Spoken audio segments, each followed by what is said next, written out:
দুজক আর জাহান্নামের মধ্যে কি পার্থক্য রয়েছে? দুজকের 7টি দরজা আছে। প্রথম দরজার নাম হলো হাদিয়া। প্রথম দরজা দিয়ে মুনাফিকরা প্রবেশ করবে। মুনাফিক হচ্ছে তারা যাদেরকে দেখতে মুসলিমদের মতো মনে হলেও তাদের ভিতরে কুফরি থাকে।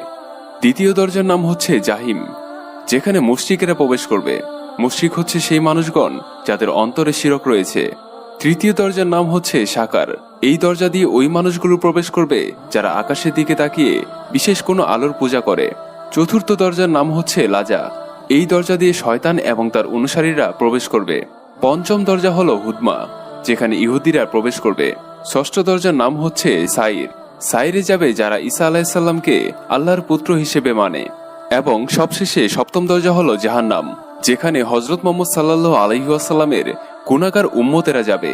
যে দরজা দিয়ে জাহান্নামে সাজা ভোগ করার জন্য যেতেও পারবে, আবার সাজা শেষ হলে সেখান দিয়ে বেরো হতে পারবে।